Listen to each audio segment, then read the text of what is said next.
Our third and final speaker calls himself a mild-mannered accountant who wishes he could have maybe been a rock star in another life.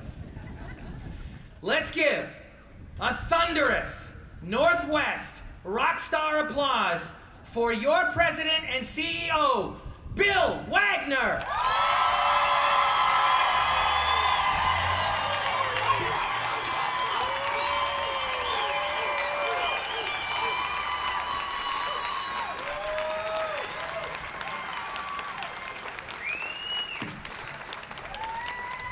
Thank you. You make it tougher every year. I tell you, it's the tough thing about winning this 3 years in a row is coming up with something different and exciting to talk about. But I'm going to try to pull it off here. I'll start off by saying I was going to run over and grab the trophy, so I went over and tested it before the presentation here. Good catch. And I couldn't lift it. So please tell me that's pulled it down. Well, the other thing I'll say is I was sitting in front of these speakers, and I think what little hearing I had left, I lost. And I can definitely tell you those speakers go to 11. And if you didn't get that, you're not over 50 like me. I can hear John Rocky laughing.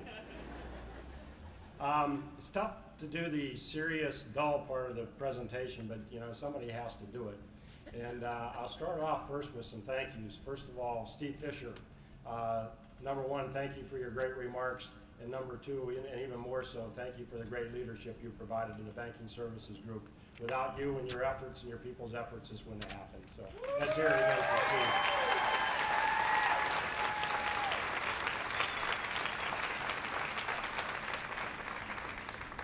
Our vocalist, what a great job.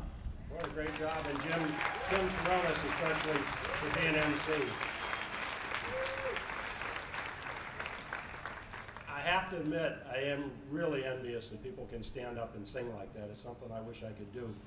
But thinking about being envied, I look at the fact that I'm standing up here in front of all of you. There is not a bank executive in this country that wouldn't be envious of me right now, being able to stand, accept this reward, and address all of you. So thank you very much for everything.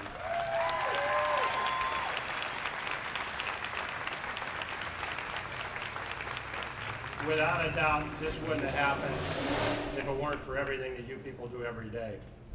What I want to talk about, I don't want to talk just about the J.D. Power Award. I want to talk about all the awards that we've gotten over the last couple of years and put a little bit different spin on it from my perspective.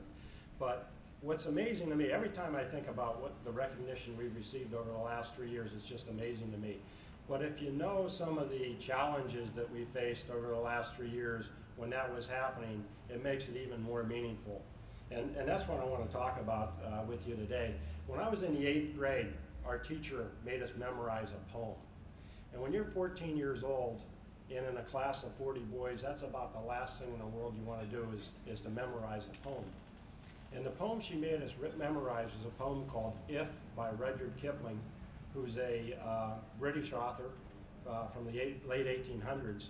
And what Kipling does in this poem is he's talking to his son, and he's telling his son the things he has to do to be recognized as a man. Just not any man, to be recognized as a respectful man, a successful man, and most of all, a man of character. And I thought about that in conjunction with the way our institution has operated over the last 3 years, despite the fact that we've faced a whole lot of adversity. And, you know, I've known that poem for 46 years. Unfortunately, I've forgotten a lot of what's in that poem, but I've never forgot the very first line, and that's what I want to share with you because I think it's just tremendously powerful. It says, if you can keep your head when all about you are losing theirs and blaming it on you. If you can keep your head when all about you are losing theirs and blaming it on you. And I put that in context with what we've been facing as an industry and as a bank over the last 3 years. And my intent isn't to throw cold water on this celebration. When we get to the end, you'll see why we have such reason to celebrate. But think about some of the things that we had to deal with. First of all, our President of the United States has repeatedly characterized banks as villains and has blamed them for the economic crisis in the failure of our economy to sufficiently recover. Does that sound right to you? A majority of the members of Congress also decided that banks were not to be trusted and had to be further controlled by enacting a 2,300-page bill, which is going to lead to 25,000 pages of new regulation on our industry.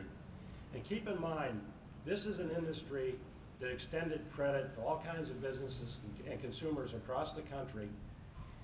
And despite this being the worst economic environment in over 80 years, only 5% of those banks failed. So does it sound right to you that we need 25,000 pages of new regulation and that we got blamed for the economic crisis? No! Good. I like it. We're going to get a little bit more later. Third thing, bank regulators, instead of helping banks recover from these trying times, decided to become consumer advocate or activists and began a crusade focused on fining and surviving banks for routine regulatory violations and somewhat vague charges of unfair, deceptive, and abusive acts and practices. I talked to a former regulator a couple of weeks ago, and he said, you know, Bill, what this is like is the banking industry has been through this giant war, and the regulators are now running around bayoneting the survivors. I couldn't think of anything more appropriate than that description. Does that sound right to you? And then we have borrowers across the country, mortgage customers, who got into debt way beyond their capabilities and knowingly did so, bought homes they couldn't afford and knowingly did so. But they took the lead from the people in Washington and said, you know what? The reason I'm in this situation is not because of something I did, it's because of what a bank did to me. Does that sound right to you? No. Is that something that Northwest did throughout that time period? No. Absolutely not. So, you know, you almost have to feel that everyone around us was losing their heads over the last 3 years and blaming it on us. But the big question is, how did we react? Did we demonstrate there were an organization of character? So let's take the test from Kipling. In 2009, when financial gurus became skeptics and predicted that a bank could not raise capital in the existing environment because investors had no desire to buy bank stocks, which bank raised $688 million of new capital and turned away orders for $600 million more? Which bank did that? Thank you. I was going to tell you the answers before I started and I forgot. In 2009 through 2011, when our commander-in-chief, politicians, and various talking heads were blaming the continuing economic malaise on the fact that banks were not lending money, who made over 100,000 new loans to consumers and businesses for over $5.5 billion? Great. If you get a little louder, I might get charged for inciting a riot. But a couple days in jail would feel pretty good right now. I could use the sleep. In 2009 and again in 2012, when politicians and consumer activists were preaching that banks could not be trusted, who was recognized by Forbes as one of America's 100 most trustworthy companies? Thank you. Over the past several years, when the media has clamored that banks were charging excessive fees and taking advantage of their customers, which bank's customers for 3 straight years recognized their bank through J.D. Power and Associates as the #1 bank for customer satisfaction in the Mid-Atlantic region? Which bank, when saddled by unfair and heavy-handed criticism by its compliance regulators, accepted the criticism rather than whining and attempting to place blame, and is now on its way to becoming one of America's most compliant banks? Thank you. And last, but certainly not least, I think we can answer Mr. Kipling's question. Who kept their heads when all about us were losing theirs and blaming it on us? Thank you. And that's just another reason for all of us to be tremendously proud of our company, the tremendous character that we exhibited throughout this economic crisis, and just proud of what we do and how we do it.